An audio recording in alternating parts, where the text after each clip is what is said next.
अस्सलाम वालेकुम। मैं यास्मीन सेठ और डॉक्टर सारा आज हेल्थ कैंप ऑर्गेनाइज करे थे, तो मेरे को फ़ोन करे तो मैं सोची इससे बेहतर टाइम क्या होगा आने के लिए, तो मैं इधर आई। और यहाँ आने के बाद मुझे पता चला कि बहुत सारे डॉक्टर्स आज के कैंप में हिस्सा ले रहे हैं। एक है डॉक्टर शाहीन अख्तर, राजी तनवीर और आसमा फरा, सबिया ताज और उम्मे हानी, सारे डॉक्टर्स हैं जो पैनलिस्ट हैं आज के। और सबसे ये है कि डॉक्टर अदनान जो है वो कैंसर अवेयरनेस के बारे में बात करेंगे, और डॉक्टर नूरुद्दीन वो कार्डियक स्पेशलिस्ट हैं, वो कार्डियोलॉजी के बारे में बात करेंगे। और सबसे मेन इम्पॉर्टेंट है विमेंस हेल्थ, ये भी आज का पैनल डिस्कशन होने वाला है। और मैं जो हूँ वो I am also an advocate to women's well being, though I am not a doctor but I always speak about their emotional well-being. दवाइयाँ कितने भी खा सकते हैं, मगर अगर दिल में और दिमाग में सुकून नहीं है तो एवरीथिंग इज लॉस्ट, हर चीज़ बेकार है। तो है परेशानियाँ तो है, ज़िंदगी के साथ जुड़ी हुई रहती है, मगर फिर भी जब तक इंसान ये ना समझे कि जो मेरे हाथ में है उसकी अगर मैं फिक्र करूं तो ठीक है, क्योंकि मैं उसकी मालिक हूं, मैं उसको सही अंजाम दे सकती हूं। अगर किसी और के हाथ में है तो उसके लिए फिक्र करना फायदेमंद नहीं है। तो आई जस्ट हर्ड यहाँ पे किसी का इंटरव्यू आप ले रहे थे, वो बोल रहे थे कि self love is very important. हम हमेशा ये चीज़ को बाहर ढूंढते हैं, दूसरे लोगों में ढूंढते हैं, दूसरे लोगों से पाने की कोशिश करते हैं। अल्लाह बेहतर करे सबको मिले सबसे प्यार, मगर खुद से जो प्यार मिलता है उसका जो ये है वो सबसे ज़्यादा है। तो अगर you have self love, self awareness कि मेरी क्या ताकत है, मेरी क्या हिम्मत है, मैं क्या कर सकती हूँ, अगर ये जान लिए तो you can be free of misery, that I can say. तो मैं आपके वालिद और मज़े से साहब को आज भी ज़माना जी करता है जी, तो आप बीइंग ए डॉटर ऑफ मज़े से साहब क्या कहना चाहेंगे? ये जो है मैं 40 साल तक बेंगलोर में रही और 40 साल के बाद मैसूर आई, सिर्फ इसलिए कि ये जो महसूस होता है यहाँ पे एक कशिश है, और ये जो महसूस होता है कि हर किसी के दिल में आज भी है, ये आज की दुनिया में बिल्कुल भी मुनासिब नहीं है। क्योंकि अब गए 2 घंटे के बाद लोग भूल जाते हैं, और डैडी को हो गए 24 साल से आज तक सब लोग याद रखे हैं। ये बड़ी बात है। ये बहुत बड़ी मैं क्या बोलूँ, दिल बहुत खुश होता है और ऐसा लगता है कि हमेशा उनकी दुआओं के साथ हम चल रहे हैं। आज भी ये फीलिंग लेके चलती हूँ मैं, और मेरी कोशिश है कि थोड़ा बहुत मैं भी करूँ कौम के लिए, औरतों के लिए सबसे ज़्यादा, क्योंकि औरतों की ज़िंदगी जो है वो इतनी आसान नहीं होती है, और कभी आसान नहीं होती है, कभी मुश्किल बना लेते हैं। दो भी है, दोनों तरीके हैं। और मैंने एक किताब भी लिखी है, मनन करके किताब लिखी है, वो औरतों के लिए ही लिखी है, इंग्लिश में लिखी हूँ। अभी हाँ अमेज़न में अवेलेबल है, और मैं अभी उसको कन्नड़ा में भी ट्रांसलेट कराई हूँ। तो आप मालूम से इंस्पायर्ड हैं? उनके हद तक तो नहीं मगर कोशिश है कि, क्योंकि मेरी फैमिली में तो कोई किताब नहीं लिखी, मैं पहली हूँ जो किताब लिखी, तो कोशिश है, और उसी किताब के ज़रिए औरतों के साथ काम करती हूँ। Thank you very much. आपको सर आज सारा हेल्थ में एक ऐसा हेल्थ कैंप है जहाँ पर इंफॉर्मेशन भी दिया जाए, ख़वातीन के मसाइल हो, बच्चों के मसाइल हो या स्किन के रिलेटेड प्रॉब्लम्स हो, तो आप किस नज़रिए से देख रहे हैं? सबसे पहले तो मैं सारा उनकी सारी टीम को मुबारकबाद देना चाहूँगा, क्योंकि मेरे हिसाब से मेरा ऐसा मानना है कि ज़िंदगी की सबसे अहम चीज़ होती है सेहत, और अक्सर हम इस बात का ख्याल उस वक्त रखते हैं जब सेहत अपने हाथों से निकल जाती है। अच्छा तो ये होगा कि जब तक सेहत है, अल्लाह ताला की नेमत, हम इस चीज़ का ख्याल करें और सेहत बिगड़ने से पहले अपने आप को चेक करवाएं कि हमें कुछ कमी तो नहीं, खामियां तो नहीं। इससे हमें एक सही डायरेक्शन मिलता है। और मैं सबसे गुजारिश करता हूं कि एक सुनहरा मौका है, सारा ने एक प्लेटफॉर्म दिया है, इस प्लेटफॉर्म का इस्तेमाल कर लें और अपने आप को जानें कि मैं किस हद तक सेहत हूँ, क्या खूबियाँ हैं, क्या कमियाँ हैं। अगर खुदा न खास्ता कुछ कमियाँ हैं तो वक्त रहते उन सारे कमियों को दूर कर लेने का एक सुनहरा मौका है। और मुझे खुशी होगी अगर इस मौके का फ़ायदा बहुत से लोग उठाएं, अगर बनी मंडप और इसके आसपास के जो भी लोग रहते हैं। अब तो सर मैं पर्सनली आपको कई सालों से जानता हूँ, तो आपकी सेहत का राज बताइए। माशाल्लाह सेहत का राज बस इतना है कि क्या मंत्र है जो आप अप्लाई कर रहे हैं? हर इंसान को ये चाहिए कि अपने आप से थोड़ी मोहब्बत करे। दूसरों से तो हम मोहब्बत करते ही हैं, अपना ख्याल रखें। हम अक्सर देखा है कि बच्चों का ख्याल रखते हैं, बीवी का ख्याल रखते हैं, हस्बैंड का ख्याल रखते हैं और इसके बदले में अपना ख्याल नहीं रखते। ये पूरी तरह से ठीक नहीं है। अपना ख्याल रखना भी मेरे हिसाब से एक इबादत है, अपने खाने पीने का, सोने का, उठने का। और एक तरह से अपने आप से अगर मोहब्बत है तो जाहिर सी बात है आप ख्याल भी रखेंगे और खुश रहेंगे। और दूसरी बात यह है कि ज़िंदगी की खुशी छोटे छोटे चीज़ों में है। हर छोटी चीज़ में खुशी ढूंढिएगा। अल्लाह की नेमत जो से हम सेहत कहते हैं वो ज़रूर हमारे साथ रहेगी। अच्छा सर, काफ़ी सवाल ये है कि जिस तरह यहाँ पे सारा हेल्थ में जो तो खुसूसी तौर पर मुनफरिद मैं कह सकता हूँ जो कैंप हुआ है, क्या हर जगह पर इस तरह के कैंप की ज़रूरत है? हाँ, दो बातें कहना चाहूँगा। इस तरह के कैंप हर जगह होनी है और हर महीना होना, हर जगह होनी है और बार बार होनी है, क्योंकि एक बार दो बार से तो कुछ काम नहीं होता। हाँ, इसकी अवेयरनेस करनी है। प्रोग्राम से पहले, कैंप से पहले लोगों को पता चलना चाहिए कि फ़लाँ दिन फ़लाँ जगह इस तरह की कैंप है, ताकि लोगों को इसका भरपूर फ़ायदा हो।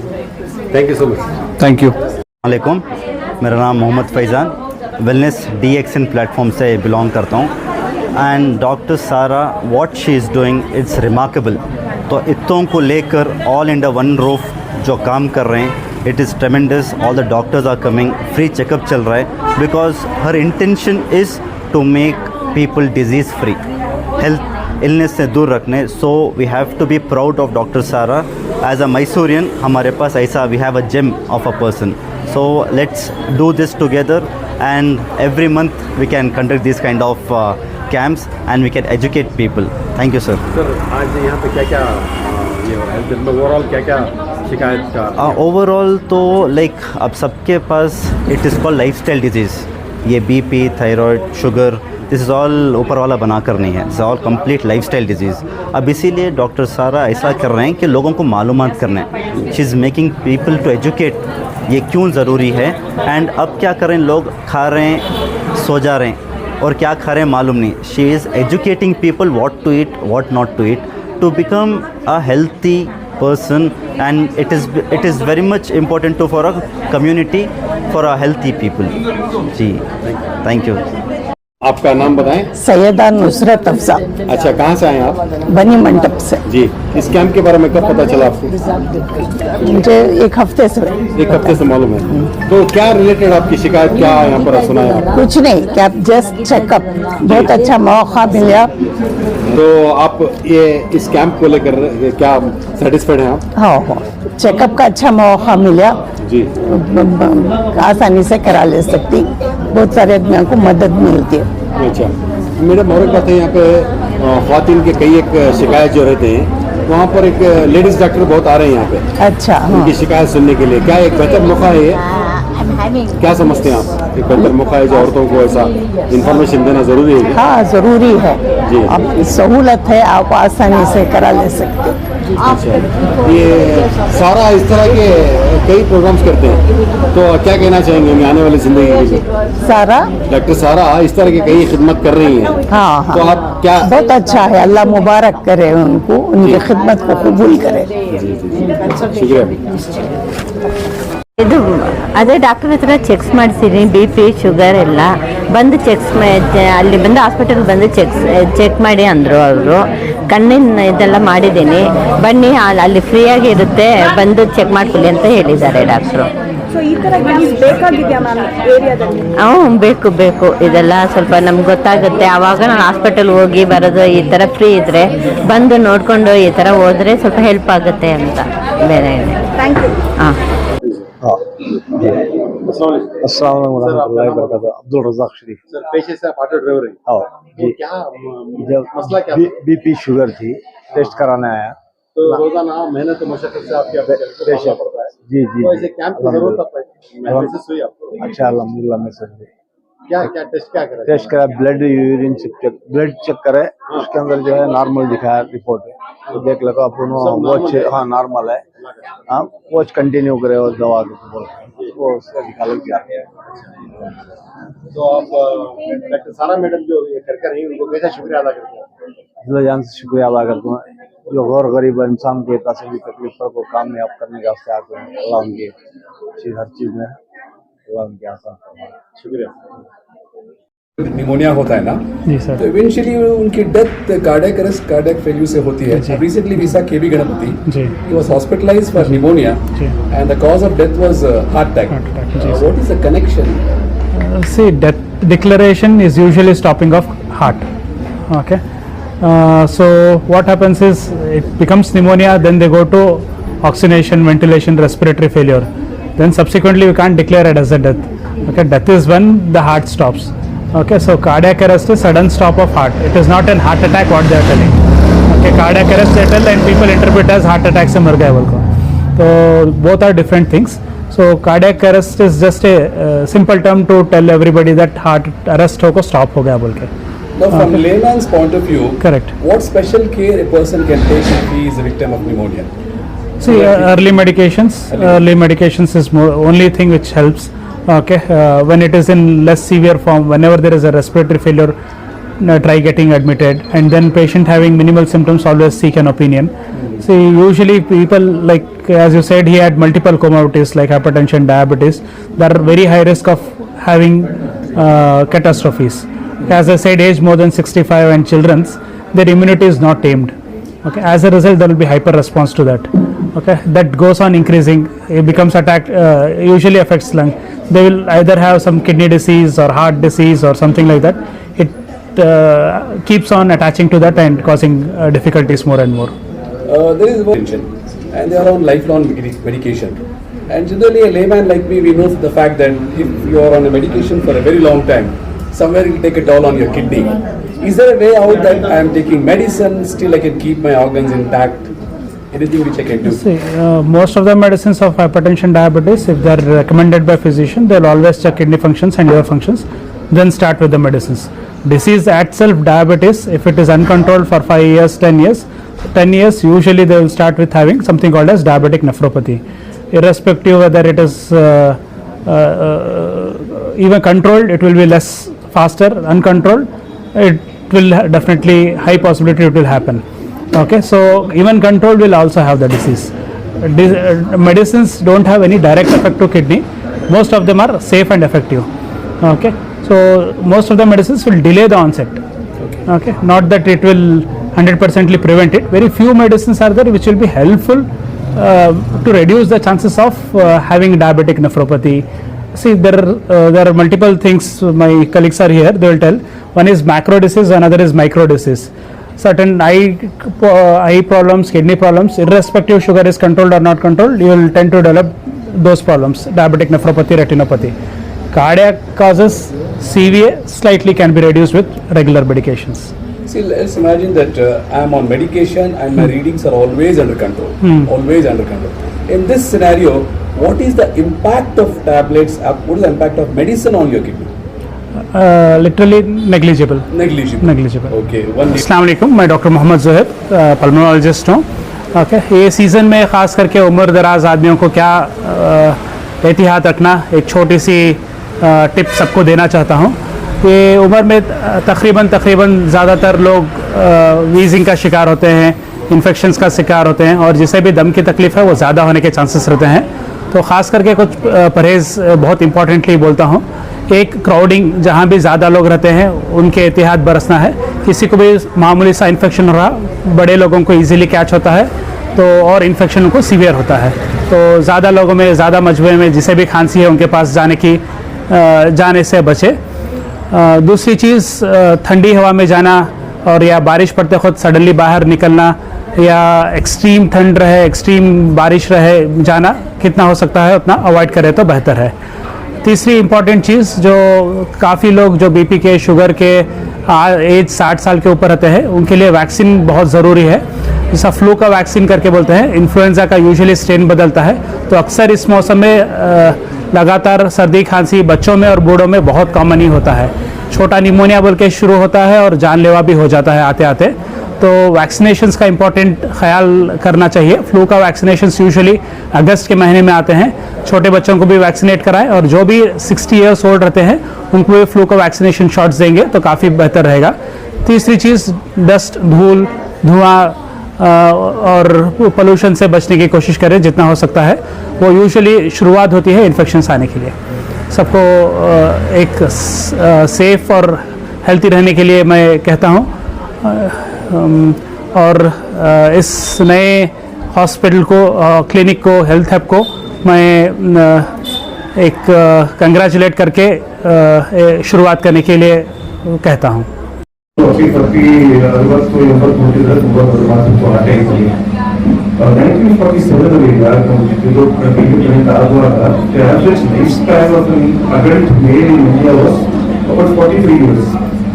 ಇವತ್ತು it is almost 64 to 65 years.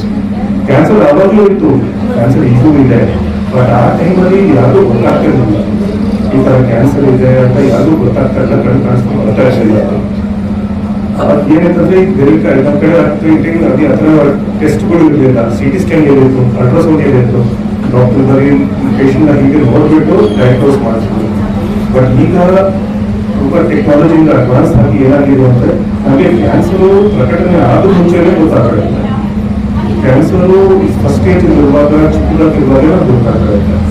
So ಇದರಿಂದ ಏನಾಗ್ತಿದೆ ಅಂದರೆ ಕ್ಯಾನ್ಸರ್ ಈಗ ಹೊರಗೆ ಹೊತ್ತು ಕಾಣಿಸ್ತಾ ಇದೆ. ಸೆಕೆಂಡ್, ಕ್ಯಾನ್ಸರ್ ಏನಕ್ಕಾಗೋದು, divided in 2 parts. One is because of lifestyle and the other thing is genetic. Lifestyle includes your environment and everything else. ನಮ್ಮ ದೇಶದಲ್ಲಿ the most common cancer in males is CA1, ಶ್ವಾಸಕೋಶದ cancer. ಅದು ಏನಂತಂದ್ರೆ most common cause for that is tobacco, ಎಲ್ಲರಿಗೂ ಗೊತ್ತಿದೆ. So by reducing the consumption, eradicating the consumption of tobacco, ಈ ಕ್ಯಾನ್ಸರ್ನ incidence ನಾವು ತುಂಬ ಕಡಿಮೆ ಮಾಡಬಹುದು. This is preventable. Second is the lifestyle. ನಾವೀಗ ಮುಂಚೆ ಥರ ಊಟನೂ ಮಾಡಲ್ಲ, ಮನೆ ಊಟ ಅಂತೂ ಅಪರೂಪವಾಗಿ ಮಾಡ್ತೀವಿ. ಎಲ್ಲರೂ ಕೊಬ್ಬಿಟ್ಟು ಹೊರಗಡೆ ಪೀಝಾ ಬರ್ಗರ್ಸ್ ಇದೇ ಹೋಗೋದು.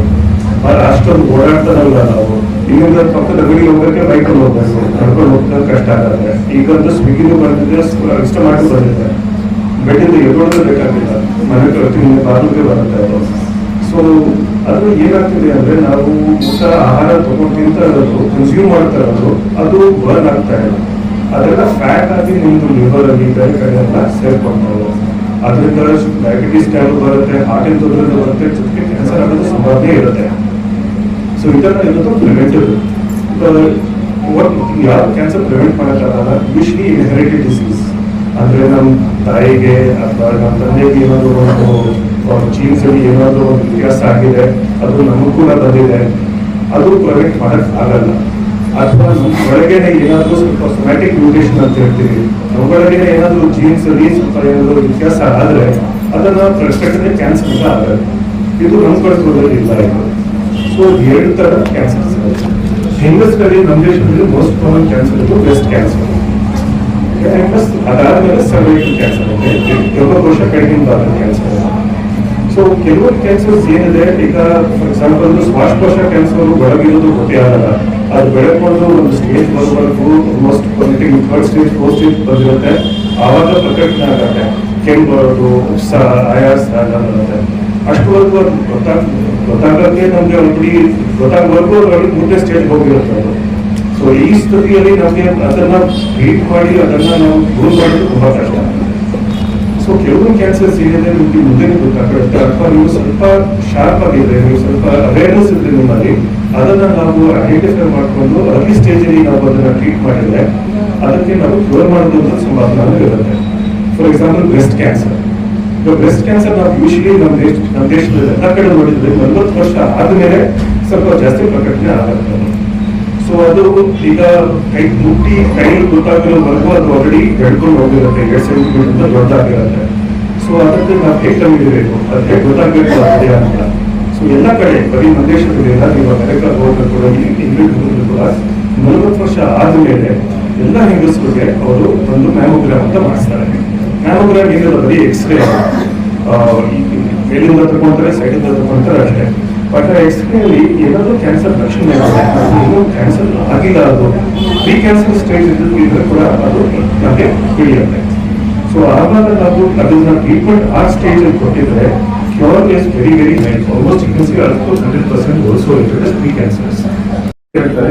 ಸರ್ವೈಕಲ್ ಕ್ಯಾನ್ಸರ್ ಅದು ಪ್ರಕಟಣೆ ಆದ ಮುಂಚೆನೆ ನಾವು ಒಂದು ಸಣ್ಣ ಟೆಸ್ಟ್ ಟ್ಯಾಪ್ ಸ್ಮಿಯರ್ ಅಂತ ಹೇಳ್ತೀವಿ, ಅದು ಮಾಡಿದ ತಕ್ಷಣ ಅದು ಇಲ್ಲ ಪ್ರೀ ಕ್ಯಾನ್ಸರ್ ಸ್ಟೇಜ್ ಇದ್ದಿದ್ರು ಕೂಡ ನಮಗೆ ಅದು ಪ್ರಕಟಣೆ ಆಗಬೇಕು, ಅದನ್ನ ಟ್ರೀಟ್ ಮಾಡೋದು ಕ್ಯೂರ್ ಆಗುತ್ತೆ.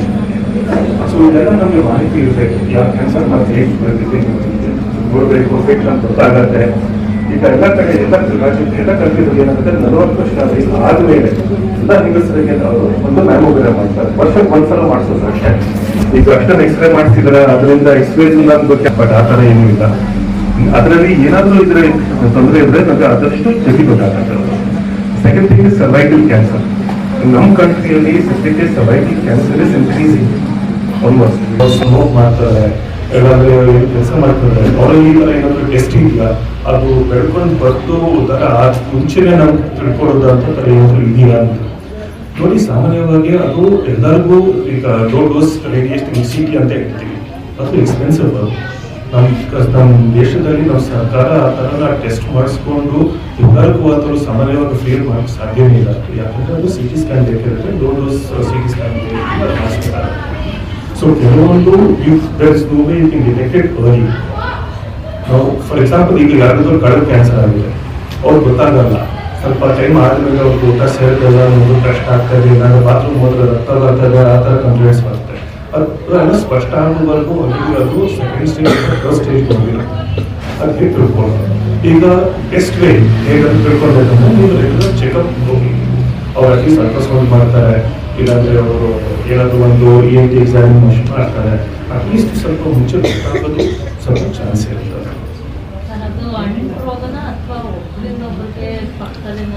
ಕ್ಯಾನ್ಸರ್ ಯಾವಾಗಲೂ ಅದು ಆಕ್ಚುಲಿ ಮಿಸ್ಕನ್ಸೆಪ್ಷನ್. ಅದು ಯಾರಿಗಾದ್ರೂ ಕ್ಯಾನ್ಸರ್ ಆದರೆ ಅವ್ರದ್ದು ನೀರು ಕುಡಿದ್ರೆ ಅವ್ರ ವೇಟ್ ಅವ್ರು ಸ್ಪ್ರೆಡ್ ಆಗೋ ಇಲ್ಲ, ಎಲ್ಲೂ ಆಗಲ್ಲ. ಅದು ನೋಡಿ, ಅದು ನಾವು ಒಳಗೇನೆ ಇರೋದು ಏನೋ ಒಂದು ವ್ಯತ್ಯಾಸ ಆಗಿರೋದು, ಅದು ಬೆಳ್ಕೊಂಡು ಬೇರೆಯವ್ರಿಗೆ ಹೋಗೋದಂತೂ ಸಾಧ್ಯನೇ ಇಲ್ಲ.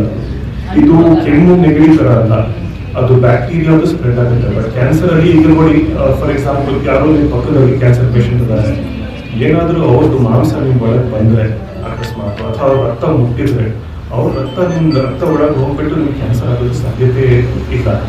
ಯಾಕಂದ್ರೆ ನಿಮ್ದು ಇಮ್ಯುನಿಟಿ ಚೆನ್ನಾಗಿದೆ, ನಿಮ್ಮ ಇಮ್ಯುನಿಟಿನ ಕಣ್ಣು ಇಟ್ಕೊಳ್ಳೋದು, ಅದು ಇದು ಎಲ್ಲಿ ಹೊರಗಿಂದ ಬರುತ್ತೆ. ಸೊ ನಿಮ್ಮ ಇಮ್ಯುನಿಟಿನ ಅದನ್ನ ಅಟ್ಯಾಕ್ ಮಾಡಿ ಅದನ್ನ ನಾಶ ಮಾಡೋದು. ಸೊ ಅದು ಕ್ಯಾನ್ಸರ್ ಹೋಗಿದ್ರೆ ಅವ್ರ ಕಡೆ ಹತ್ರ ಹೋಗ್ಬಾರ್ದು, ಅವ್ರು ಮುಟ್ಬಾರ್ದು, ಅವ್ರ ಗೇಟು ಬೇರೆ ಇರಬೇಕು, ಅವ್ರ ನೀರಿನ ಗ್ಲಾಸ್ ಬೇರೆ ಇರಬೇಕು, ಅದು ಇದೇ ಇಲ್ಲ. ಆಕ್ಚುಲಿ ಕ್ಯಾನ್ಸರ್ ಪೇಷಂಟ್ ನಿಮ್ಮಿಂದ ಎಲ್ಲ ದೂರ ಇರಬೇಕು, ಯಾಕಂದ್ರೆ ಅವ್ರು ಕೀಮೋಥೆರಪಿ ತಗೊಂಡು ಅಥವಾ ಅವ್ರ ಇಮ್ಯುನಿಟಿ ಎಲ್ಲ ಕಡಿಮೆ ಆಗಿರುತ್ತೆ, ನಿಮ್ಮಿಂದ ಅವ್ರಿಗೆ ಕಷ್ಟ ಆಗ್ಬೋದು. ಈಗ ನಿಮಗೆ ನೆಗಡಿ, ಕೆಮ್ಮು, ಜ್ವರ ಇದ್ರೆ ಅವ್ರ ಬರೋದು ಸಂಭಾವನೆ ಜಾಸ್ತಿ ಇರುತ್ತೆ. ಸೊ ಅದಕ್ಕೆ ಅವ್ರ ಸಹ ಅವ್ರ ಸಂಬಂಧ ತಿಳ್ಕೊಳ್ಬೇಕು. ಉಲ್ಟಾ